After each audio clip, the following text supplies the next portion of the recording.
quem aqui já entrou nos meus plantões, a gente vem fazendo uma coisa muito habitual, que é a transmissão, eu compartilhar minha tela e mostrar para vocês um slide que eu preparei para aula, né?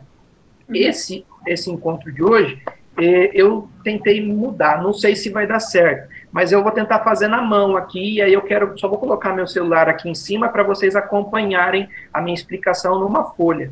Vamos ver se vai dar certo, talvez que ruim. Eu fiz umas gambiarras aqui, peguei um monte de livro aqui que eu vou apoiar de um lado de outro, e eu vou ligar meu celular aqui para coisar. Pronto. Não sei se ficou de boa resolução, mas é o que tem para hoje. Tá. Para mim tá bom. Para mim também. Bom, a ideia, então, é a gente fazer uma rápida revisão e retomada do conteúdo, para depois eu falar rapidamente sobre o que a gente vai falar no quarto bimestre. Eu vou só... Pronto, ficou bonitinha a minha folha aí, ó. Ficou? Ficou. Eu estou usando as canetinhas da Bruna. Eu não tenho canetinhas dela. Bom, então vamos lá. Você vai fazer aqueles vídeos no YouTube, sabe? Que a pessoa fica desenhando. Então, eu pesquisei uns negócios e aí o pessoal faz com esse esquema dos livros também, só que a pessoa coloca uma placa de vidro transparente em cima e aí o celular fica certinho. Eu não tenho esse vidro, então eu fiz uma gambiarra com as réguas aqui. Colei uma régua na outra e estou apoiando nela. Se não cair, tá bom. Bom, retomando então o ano de vocês, né? Filosofia terceira série. O que a gente vem falando desde o começo, e principalmente para a Estela, que chegou agora nesse quarto bimestre, né? Que talvez seja novidade, porque apesar da gente ter um currículo, cada professor faz a sua cara, né? Transforma o currículo na sua maneira. Então a gente vem trabalhando com uma palavra muito chave nessa terceira série de vocês, que é, alguém lembra? Conhecimento. Muito bom. Olha, eu aprendi a escrever ainda. Faz tanto tempo. Conhecimento, né? Na filosofia, essa coisa de estudar sobre o conhecimento, a gente fala que é uma teoria do conhecimento, né? Então, teoria do conhecimento. Aliás, é uma disciplina que a gente tem na faculdade, teoria do conhecimento, né? O nome mais técnico para isso, o nome mais formal para isso, alguém lembra? Qual é o nome oficial dessa área de estudo, que é a teoria do conhecimento? É um nome que vem de uma palavrinha grega. Eudaimonia? Brincando. Eudaimonia é a felicidade, que vocês estudaram no passado com Aristóteles. Mas começa com E também. É a epistemologia. Nome comprido. Epistemologia, que vem de uma palavrinha grega. Episteme,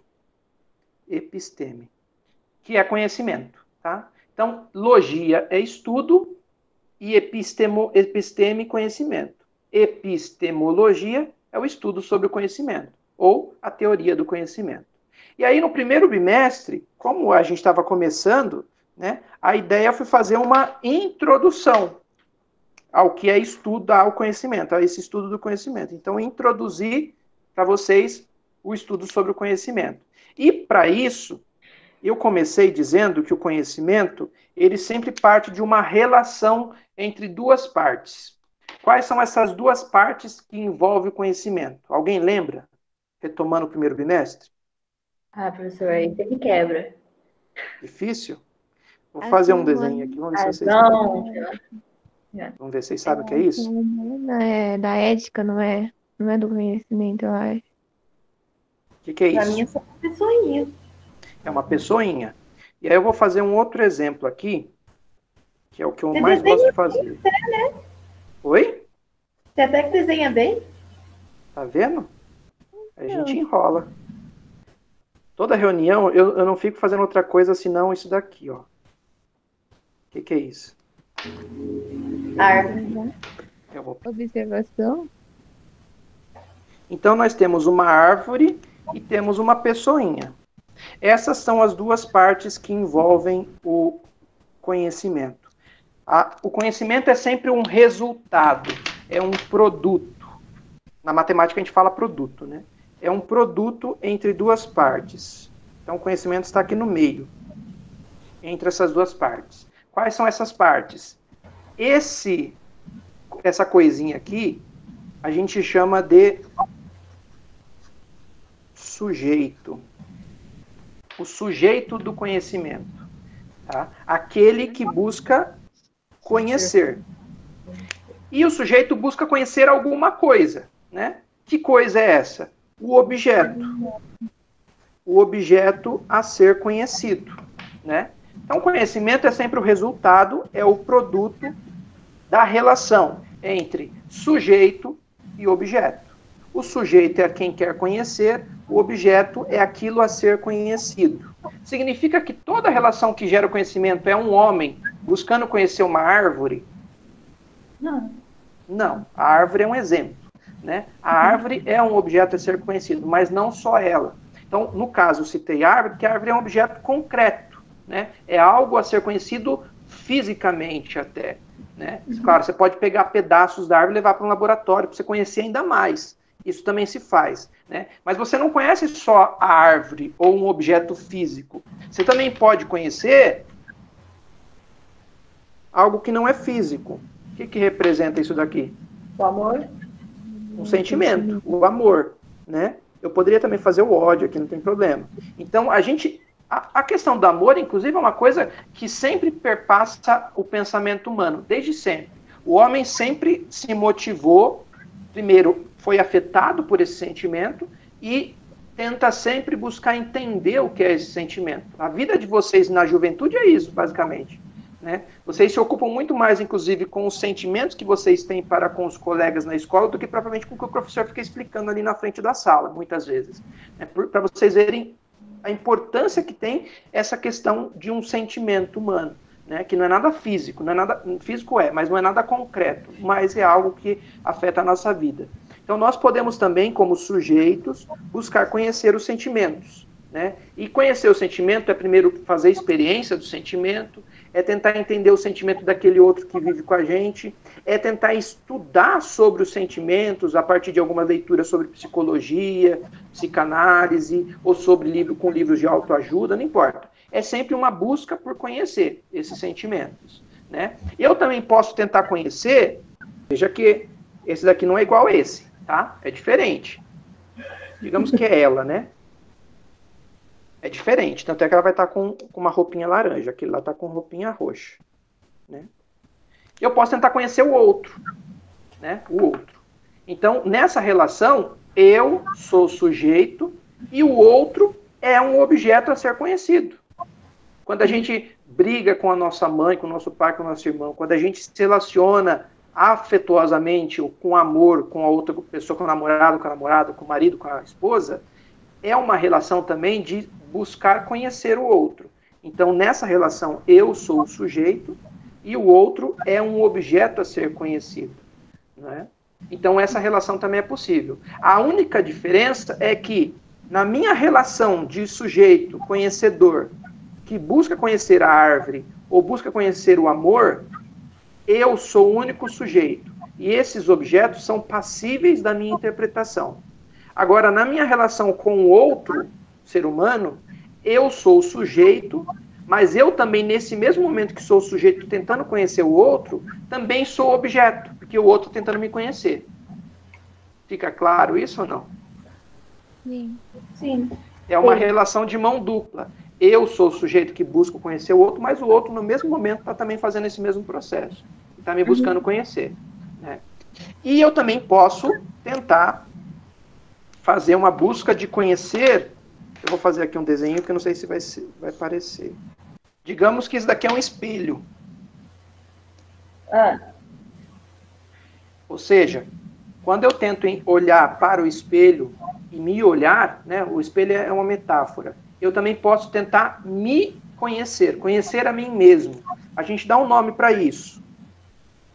Autoconhecimento? Auto, de U com U, né?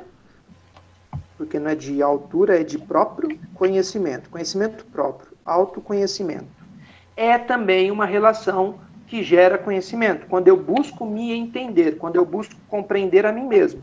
É uma busca por me autoconhecer. Nessa relação, eu sou, ao mesmo tempo, sujeito e sou objeto, né? Então, simplificando, o conhecimento é sempre resultado de uma relação entre sujeito. Quem é esse sujeito? Eu e objeto. Tudo aquilo que eu vou conhecer. Eu mesmo, a árvore, o amor, a outra pessoa. Posso fazer também aqui o mundo, né? O mundo é algo a ser conhecido. Pode-se conhecer o mundo através da geografia. O senhor Marcelo tenta ensinar vocês assim, em compreenderem o mundo geograficamente. Eu posso também tentar conhecer o mundo a partir da minha fé, né? A minha fé me explica que o mundo foi criado por Deus, que Deus criou o mundo porque nos ama. Enfim, eu tento conhecer o mundo, entender o mundo, compreender o mundo a partir da minha fé. Eu posso tentar entender o mundo a partir de uma ótica financeira. O mundo é um lugar para eu me aproveitar e enriquecer. É uma possibilidade, é uma maneira de compreender o mundo, né? Então, vejam que não é uma única forma. Todo conhecimento é resultado da relação entre sujeito e objeto. Mas os conhecimentos, eles são múltiplos, eles são diversos.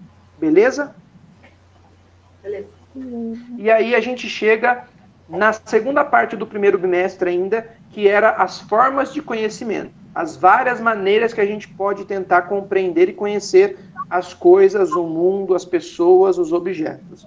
Tá? Eu citei algumas formas de conhecimento. Uma das primeiras maneiras que o ser humano encontrou para compreender o mundo foi através do pensamento mitológico, né? Então, uma das primeiras maneiras que o ser humano tentou compreender e explicar o mundo.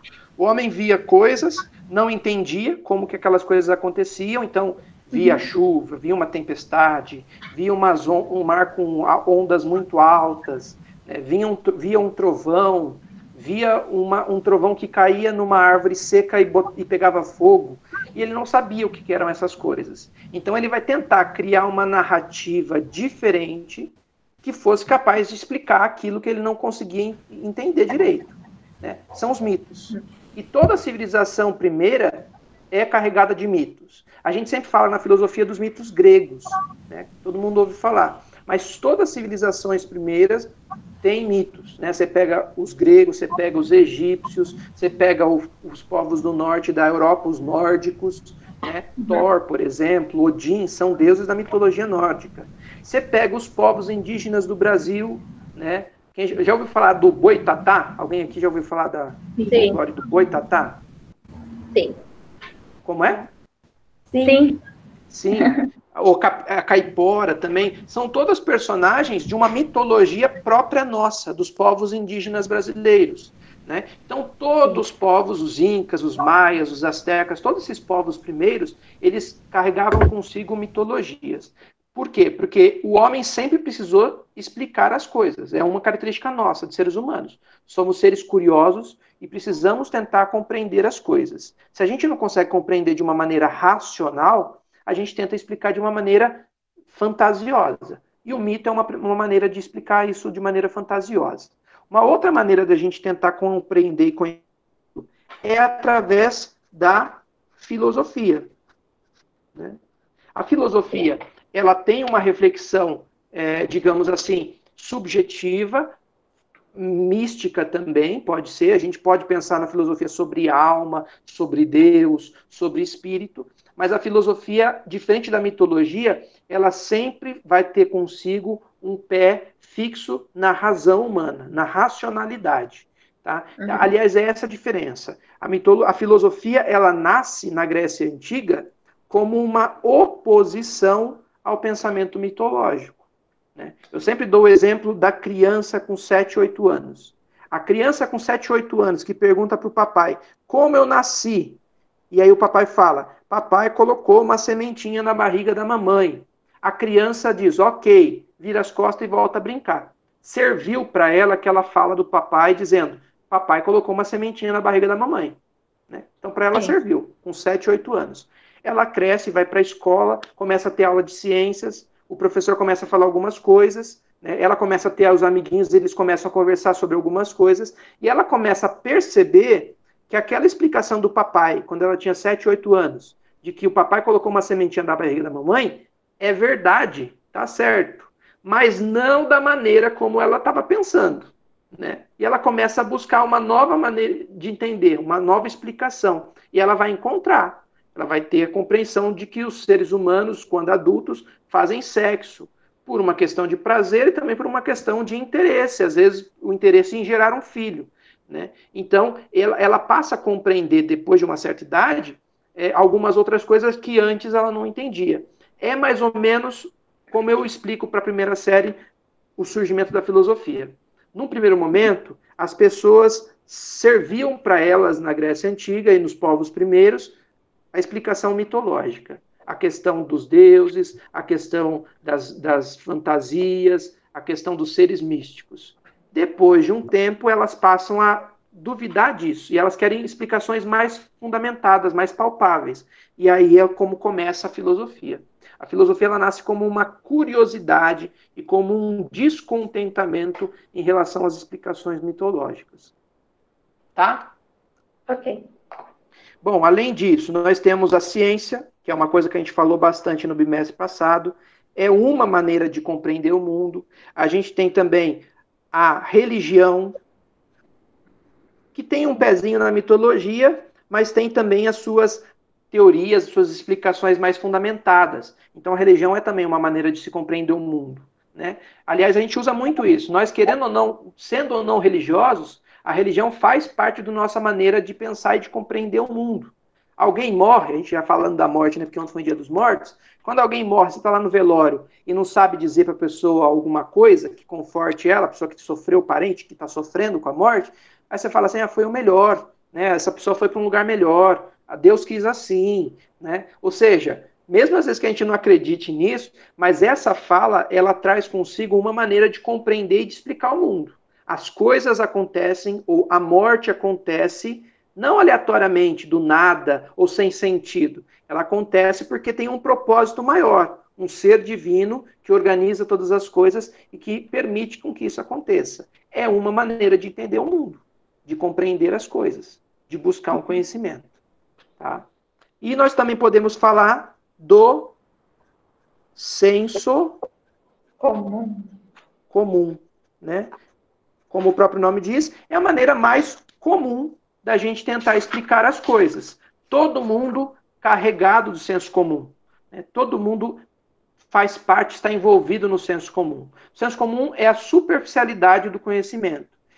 Todo conhecimento parte dele, mas o conhecimento não pode ficar restrito a ele. O conhecimento tem que ser aprofundado, né? E quando a gente aprofunda o conhecimento, a gente sai do senso comum e se encaminha para um conhecimento mais fundamentado, mais racional, mais lógico, né? A gente falava disso um pouquinho antes da gente entrar de férias esse ano, entrar de quarentena esse ano. Eu lembro de uma aula que eu trabalhei com vocês lá, acho que debaixo das árvores. Não sei se vocês estavam, né? E a gente falava do senso comum, né? Tem um filósofo italiano chamado Antonio Gramsci que vai falar sobre o conhecimento do senso comum. Beleza? Isso foi o nosso primeiro bimestre. Rapidamente. Olha que bonitinho que ficou o primeiro bimestre. Tá. Já é 44. Eu tenho 15 minutos para falar do segundo e terceiro. Eu vou reduzir. Segundo bimestre. Alguém lembra o tema? O segundo eu não lembro, não. Não lembra? Esse já foi mais turbulento porque a gente estava começando a entrar de quarentena. Então, foi mais difícil. A gente trabalhou com uma área da filosofia chamada filosofia da linguagem, né? Ou seja, tem alguma coisa a ver com conhecimento isso? Tudo. Por quê? Porque o conhecimento humano, ele é resultado de um processo linguístico. De nada serve, o conhecimento não acontece se não houver uma estrutura de linguagem. E quando eu falo linguagem, é natural a gente pensar na língua. Vocês estão me escutando agora, eu falando em língua portuguesa, português brasileiro, né? Mas a gente não pode confundir. A língua é uma forma de linguagem, mas não a única. Eu estou falando com vocês, mas ao mesmo tempo, vocês também estão vendo uma folha, né? E nessa folha eu escrevo, né, alguns códigos, né, que têm significado para algumas pessoas. Eu faço desenhos que tem algum significado para algumas outras pessoas também, e vocês me escutam. Então, são 3 formas de linguagem diferentes, vejam. Então, a primeira coisa que a gente falou no segundo bimestre é que a linguagem é diferente de língua. A língua é uma forma de linguagem, mas nem toda linguagem é uma língua falada ou escrita. Tá? Sim. Eu sempre brinco, já que eu estou mostrando a minha mão, né? Tem que deixar mais longe aqui. Todo dedão é um dedo, mas nem todos os dedos é dedão. Entendem isso ou não? Todo dedão, esse dedão, o dedão da mão de vocês todos, todo dedão é dedo. Mas nem todos os dedos é um dedão. Eu tenho o mindinho, eu tenho o indicador, né? Eu tenho o anelar, enfim, tem os outros. Né?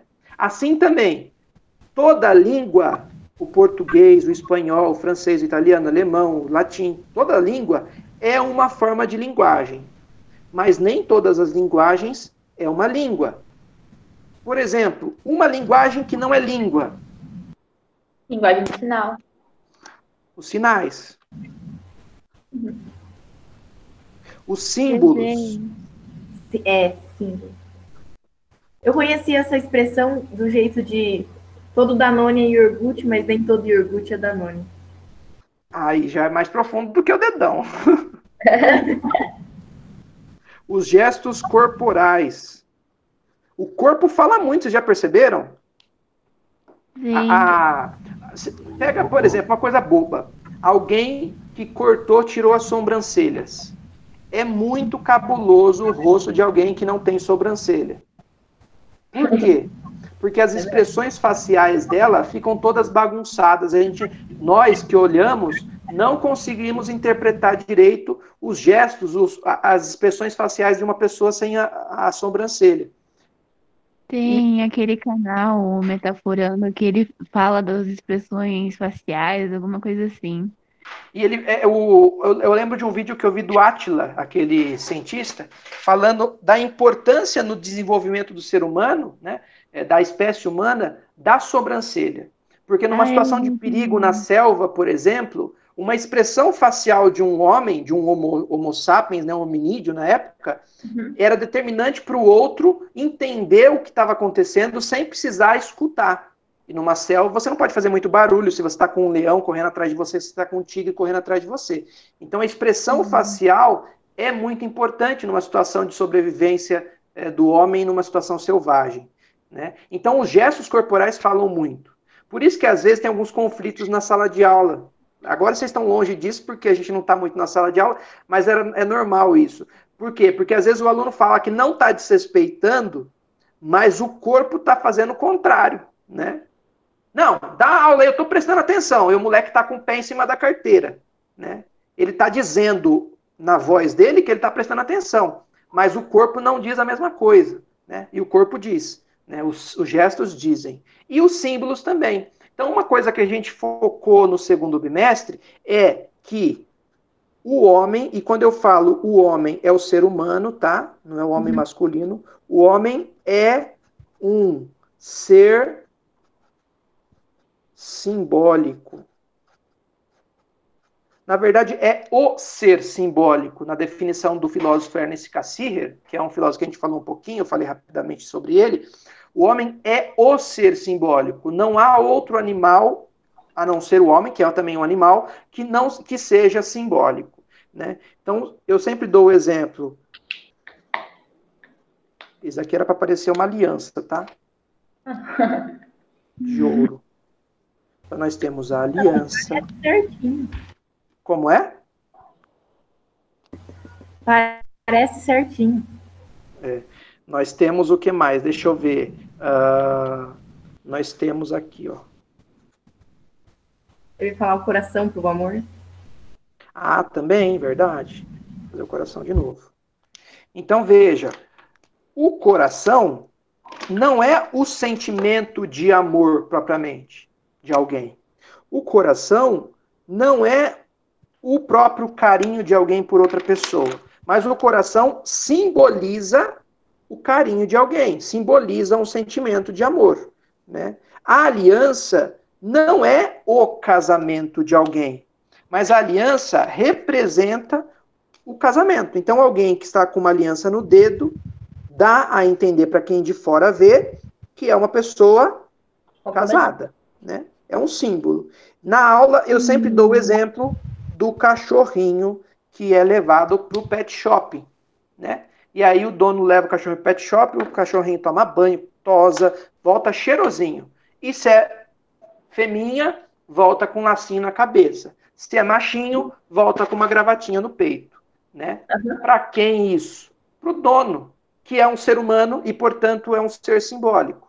Porque para o animal, para o cachorro, ele está cagando e andando para o lacinho ou para gravatinha. Se você soltar ele no chão, ele vai destruir muito em breve, provavelmente. Né? Porque aquilo lá não é significado para ele, não tem sentido para ele. Tem para o homem, que é um ser simbólico. Então, nós somos seres simbólicos. E isso é de uma riqueza profunda, gente.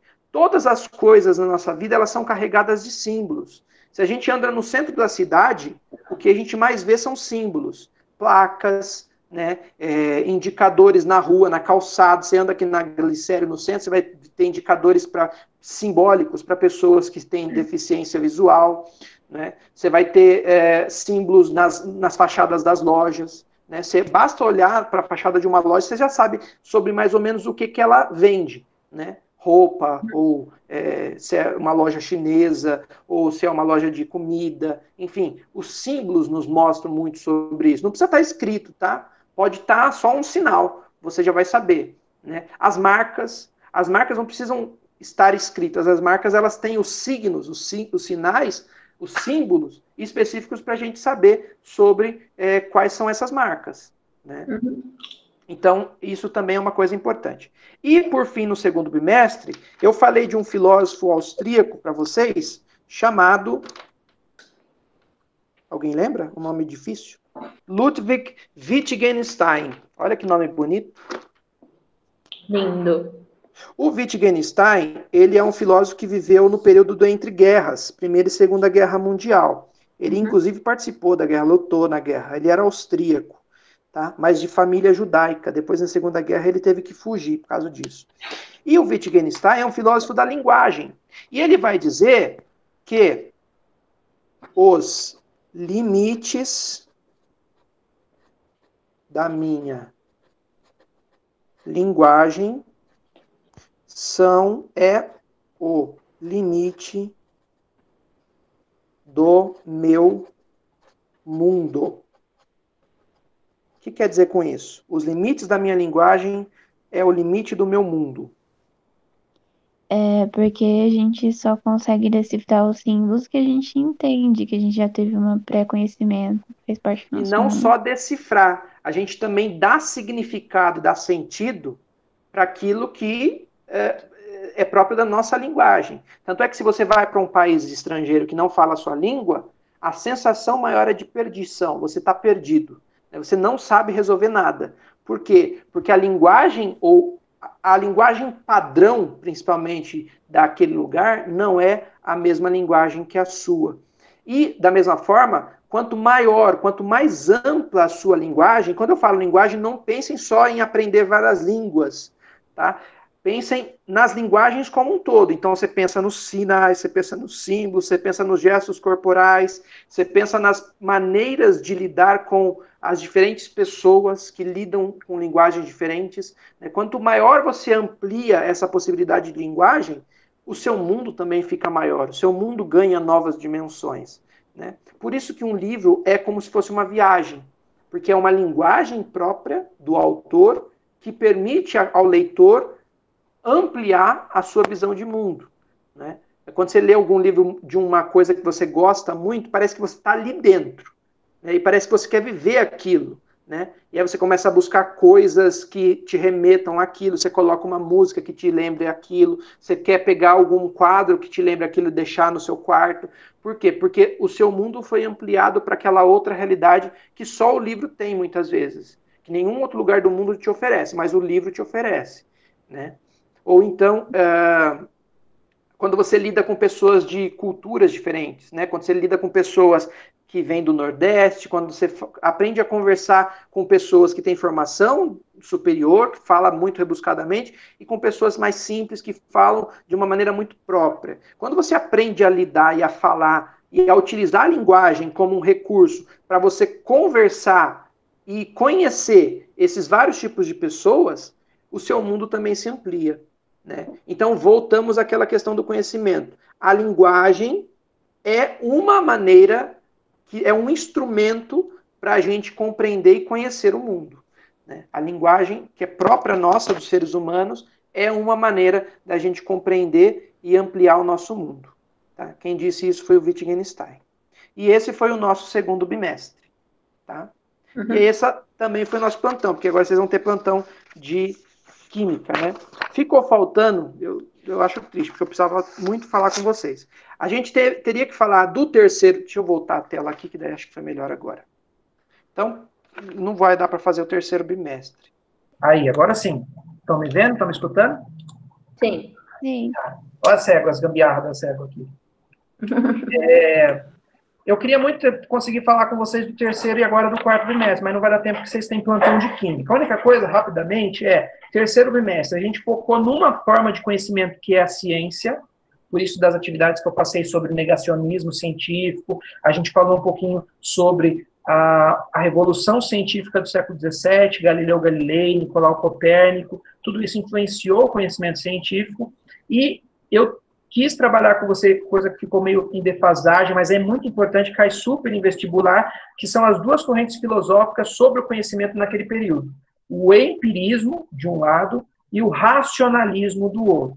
O racionalismo tem como marca o filósofo René Descartes, em francês, que está na nossa lixeira da sala de filosofia. E, no empirismo, é o David Hume e o John Locke, dois filósofos ingleses, britânicos, tá, que vão trabalhar com o empirismo. A diferença qual é? O racionalismo vai dar força na leitura de conhecimento deles, eles vão valorizar muito mais a razão, por isso, racionalismo vem de razão, né? E o empirismo, o que quer dizer empiria? Alguém sabe? É livro ou alguma coisa assim? Empiria quer dizer experiência. Experiência sensível, tocar, tudo aquilo que vem dos 5 sentidos, tocar, ver, escutar, ou sentir o gosto, sentir o cheiro, é empiria, tá? Então, para os empiristas, o conhecimento é sempre resultado da experiência sensível. Vocês conhecem o que eu estou dizendo porque vocês escutam, tá? Porque vocês me veem, vocês conhecem alguma coisa quando vocês veem. Se eu falar, vocês sabem o que é um celular? Sim ou não? Sim. Porque vocês viram, porque vocês tocaram, porque vocês já fizeram experiência sensível do celular. Agora, vocês sabem o que é uma chinfolímpula? Não. Não? Nem eu sei, porque eu inventei agora. Na verdade, não existe. Não existe. Então, vejam, por que vocês não sabem? Para os empiristas, é porque vocês não fizeram experiência da chinfolímpula. Tá? Agora, para o racionalismo, não. Para o racionalismo, antes da experiência, tudo depende da nossa razão. De nada serve você tocar, ver, escutar, sentir um celular na sua mão, se você não pegar essa experiência e traduzir ela em conhecimento no seu cérebro. Quem faz isso? A razão. Então, essa é a diferença das duas correntes. Para o racionalismo, a razão é mais importante para gerar o conhecimento, e para o empirismo, a experiência é mais importante para gerar o conhecimento. Foi isso o nosso terceiro bimestre. E agora, no quarto, eu quero voltar a falar do Kant para vocês, que foi um filósofo que a gente falou lá no segundo bimestre, ano passado, no segundo ano passado, só que agora sobre a questão do conhecimento. Para o Kant, que vem depois dos racionalistas e dos empiristas, ele vai ser representante de uma área do conhecimento chamada criticismo. O criticismo não nega a importância da razão, mas também não nega a importância da experiência. Então, para o Kant, o conhecimento é resultado dessas duas coisas. É necessário a razão humana, mas é necessário também experiência empírica para que o conhecimento surja e tenha resultado. O conhecimento é resultado da razão e da experiência. O Kant ele é um intermediário aí entre o racionalismo e o empirismo. Beleza? Segunda-feira eu vou postar alguma coisa sobre essa leitura do Kant, eu vou postar a primeira atividade. Só que, só lembrando, a gente vai rapidamente falar disso na postagem que eu vou fazer semana que vem, e depois, no resto do mês de novembro, a gente vai falar de uma outra coisa, que é o tema da felicidade na filosofia. Tá? Então, a gente vai terminar com Kant essa questão do conhecimento, que a gente vem fazendo o ano inteiro, e aí, o resto de novembro, a gente vai trabalhar um pouquinho sobre o assunto da felicidade, a partir das correntes chamadas escolas helênicas, das escolas gregas. A gente vai falar do estoicismo, do epicurismo, dos cínicos, tá? São 3 grupos de filósofos gregos antigos que pensavam muito sobre o tema da felicidade. Mas isso vai ser para o restante do mês de novembro. Tá bom. Beleza, gente? Beleza. Coisa, né? Obrigado pela atenção de vocês, bom plantão aí de química,